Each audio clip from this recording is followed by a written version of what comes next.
You're reaching for your usual morning coffee when you remember, no sugar. Not in your coffee, not in your cereal, not even hidden in that healthy protein bar you like. It's day one of zero sugar. Cold turkey. And it starts hitting you faster than you'd expect. You feel fine at first. But then a couple of hours in irritation. Not loud or explosive, just that quiet, creeping kind. Like the world got a little more annoying. Most people don't realize just how much sugar we consume on average, around 17 teaspoons per day. That's more than double the recommended limit. But what's even more surprising is how invisibly it weaves itself into our lives. Bread, ketchup, yogurt, all sneaky. All sugar bombs in disguise. So when you stop completely, your body treats it like an emergency. You're not just skipping dessert, you're depriving your brain of a major source of dopamine.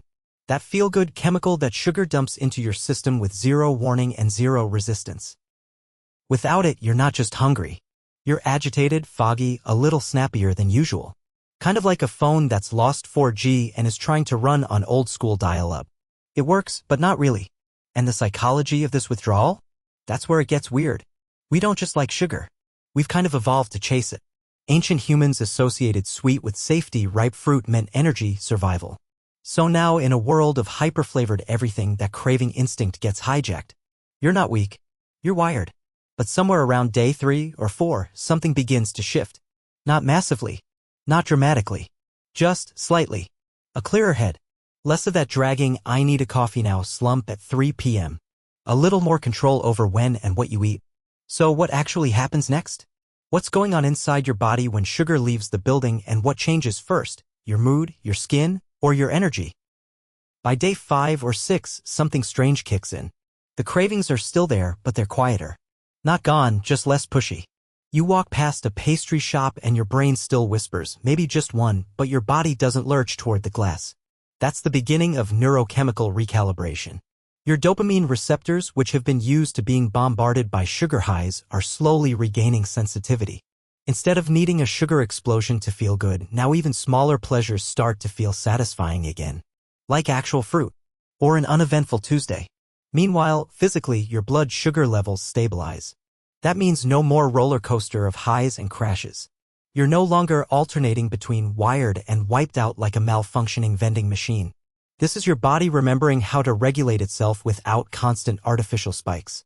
Insulin, the hormone that tells your body to store sugar as fat, also chills out. That's key. Because when insulin isn't overproducing, your body starts tapping into stored fat for energy. Not like a juice cleanse fad, but actual metabolic efficiency. And something else kicks in, your taste buds reset. Literally. The receptors on your tongue are constantly regenerating, and without being bombarded by sweetness 24/7, they start to notice other flavors again. That dull salad? It now has depth. That plain yogurt? It's suddenly tangy and rich. It's like turning down the background noise and realizing there's a whole orchestra playing in the food you used to call boring. Psychologically, though, it's not all green lights and yoga poses. Social situations get weird. You start noticing just how ritualistic sugar has become. Birthdays, coffees, treat yourself, Fridays, sugar is the glue. So when you say, no thanks, I'm off sugar, people either nod politely or look at you like you've joined a cult. Which, to be fair, kind of feels like you have.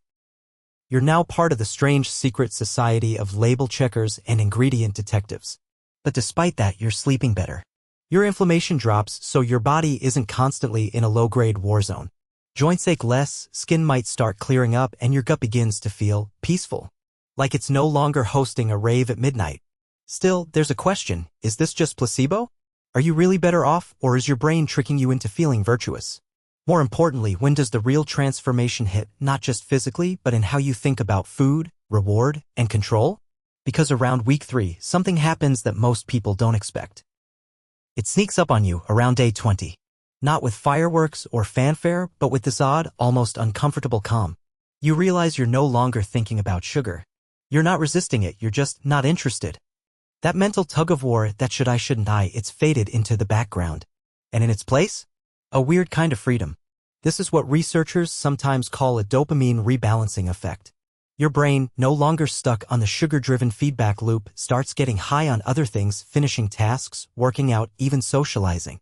You don't realize how much sugar dulled your reward system until you take it away, and suddenly everything starts lighting up again. It's not euphoric, it's just clear. Caffeine still helps, obviously, but you're not as dependent on that 3 p.m. sugar bump to stay upright anymore. But here's the kicker. Your cognitive function improves. Studies have found that cutting added sugar can enhance memory, focus, and decision-making. Especially if you were consuming it heavily before. The fog you didn't even know you were living in begins to lift. It's like you've been looking at the world through a smeared window and someone finally wiped it clean. And then there's the physical transformation, the one people usually care about most, but ironically notice last. Your face looks a little less puffy. Your waistline might shrink slightly, not from starving yourself, but from not storing excess insulin-driven fat. If you had acne or skin flare-ups, there's a decent chance they've started to cool down. That's thanks to sugar being a silent promoter of inflammation, especially in the skin. Sleep is deeper. Mood swings? Less swingy. Your gut health, yeah, that odd subject you've been politely avoiding, improves too. Without sugar feeding the less friendly bacteria down there, the microbiome shifts. You feel lighter. Not in the Instagram detox kind of way. Just less heavy, mentally and physically. But the most surprising part? You begin to redefine what you think of as a treat. A piece of dark chocolate feels luxurious. A sweet potato tastes sweet. This is when people start saying they don't miss sugar, not because they've developed saintly discipline, but because their brain literally isn't asking for it anymore. The habit loop is broken. Still, there's a question hovering in the background. If all of this can happen in just 30 days, then what exactly happens on day 31?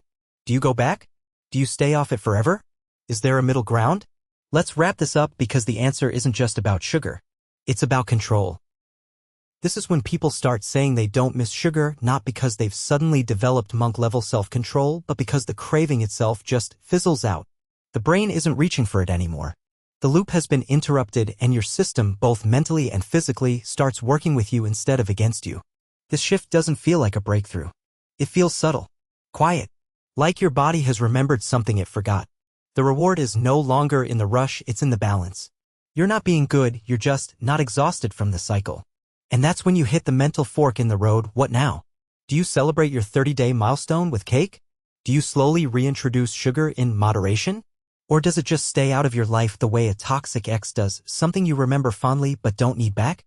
The surprising truth is, most people don't go full sugar monk forever. They find a middle path. A balance where the occasional dessert isn't a trigger, and the daily dependence is gone. You've proved to yourself that you can function and even thrive without it. But then comes the real twist.